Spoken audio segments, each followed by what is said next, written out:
What's going on, everybody? I hope everyone's having a good week. In today's video, we're gonna be installing some pretty sweet LED headlights. These headlights also have the daytime running light halo, as well as a turn signal option within that halo. This is not only a cosmetic upgrade, but a safety upgrade as well, because these LED headlights will be much brighter than the stock sealed beam headlights. Pretty much any 7-inch headlight will fit into one of these cars, but I'll have the link to these down in the description. It is also an H4 connector, so this will connect straight into the factory harness. But in order to make the halos and the turn signals work, we will have to make new connections, which brings me to my next point. We made our own waterproof harness connector, which was pretty easy. I'll show you guys how to do that in a sec. Also, speaking of LEDs, Odelphi Headlamps was kind enough to send us a set of these headlamps, which I've been testing out, and I'm liking them so far. I swear, flashlights are the thing I struggle with the most while working on cars. We might do a giveaway. Let me know what you guys think.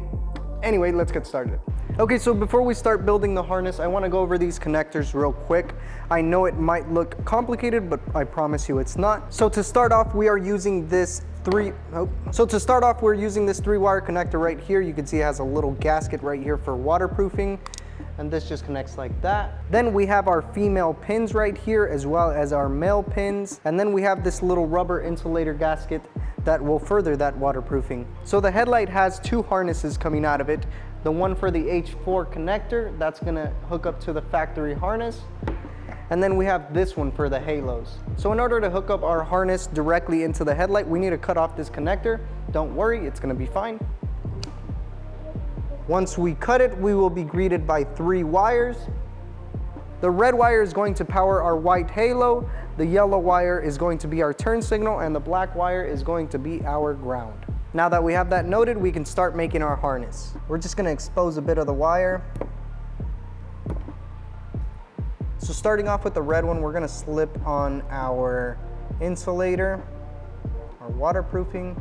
And then we have a male pin here, and we're gonna crimp the pin along with that rubber insulator gasket, and that's what's gonna give us our waterproofing. Once again, all these parts will be listed in the description, and you do need a good set of crimpers to do this. I'm using an American Auto wiring set. I'll link this in the description as well. So once again, we're crimping that rubber insulator with the wire.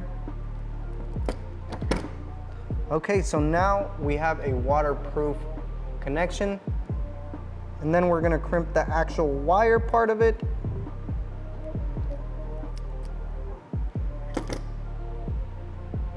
We're good to go. Now let's crimp the other two.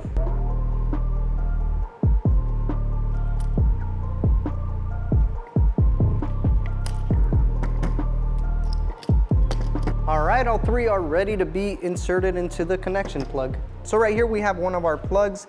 We're gonna put the yellow one all the way to the left. It honestly does not matter as long as you do the same for the other plug. Red one is going to go in the middle. Click. And ground is going on the other end. Click. So that's a very nice waterproof connection right there. And then we clamp it on. We're good to go. So the headlight portion of the harness is now complete. Now we can get started on the car side of the harness. So right here we have the connection that we just made, and then the corresponding connector. Using some extra wire, we are going to repin and basically do the same thing all over again. The only difference being that we are going to use the female pins rather than the male pins.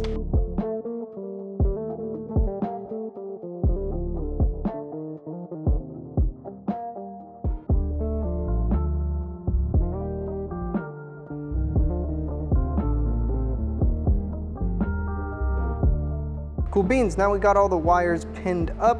Now all that's left to do is to pop them into our connector. But before we do that, we wanna make sure we have the right wires in the right place. So yellow all the way to the left, red in the middle, click, and then ground all the way to the other side. And now our connector is good and watertight. That's it. That's the harness right there. Okay, so now that we have our harness made, we're gonna go ahead and test it out by powering it with a 12-volt source. So right now, currently, it has the ground grounded, and we are going to test the halo function. Oh yeah. That's exactly what we want. Halo works perfect. Let's go ahead and test the turn signals.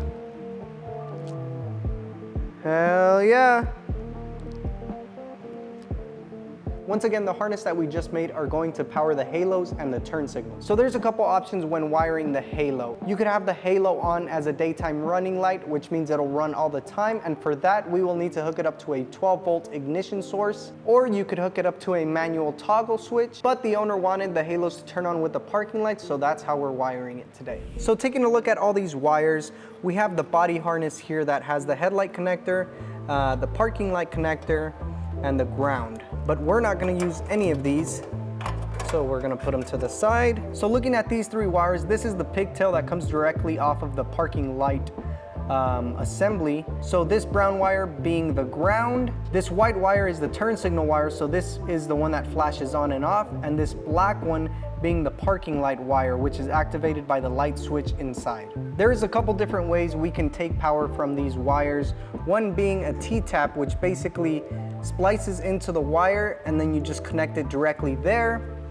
Or you can butt connect them, but since we want to go with a more waterproof solution, we're going to go ahead and cut the wires so we could solder them together, as well as put some heat shrink on top of them. We are not at all going to cut into the body harness, so if needed be, this is reversible.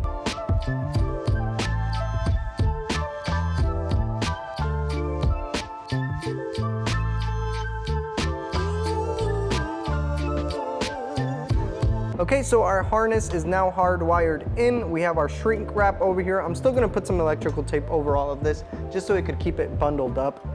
But now all that's left is to plug it in and try it out. So with all the wires tucked back in, all you see now is the stock H4 connector. And now we have another connector here for our halo. All right, now we do like the Avengers and assemble.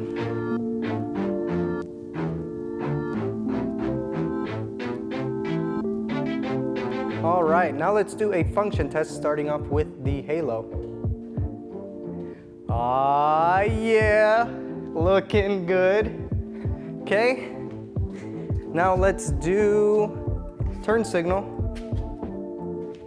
Oh yeah. Oh yeah. That looks freaking sick. All right, function test went perfectly. Our halos are working, turn signals are working, headlights and low beams. So now we just gotta do the other side.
I have to say, I'm pretty stunned at how they look on the car. I knew they weren't gonna look bad, but I didn't think they would look this good. Even though it's a vintage car, this upgrade makes it look like it belongs in the 21st century. I'm super happy with how it turned out. Let me know what you guys think. Oh, and earlier I mentioned that I was going to be testing out this headlamp. I'm not a big fan of headlamps, so I wasn't too sure what to expect, but this thing was actually badass. For a while, I even forgot I was wearing it. I was just wondering why everything was so well lit around me. Anyway, the link to that is going to be in the description, but if you don't want to pay for one, I decided I'm gonna give the extra one away. My lady's gonna be mad because she said to keep the extra for the house, but don't tell her. To enter, all you have to do is subscribe to the channel, follow me on Instagram, and comment down below what your dream project car is. All the people signed up on my Patreon are going to get 5 extra entries for free. I will announce the winner in the next video. Other than that, that's it for this video. Good luck to everybody who enters the giveaway. I appreciate you guys for watching. Thank you. I will see you on the next one.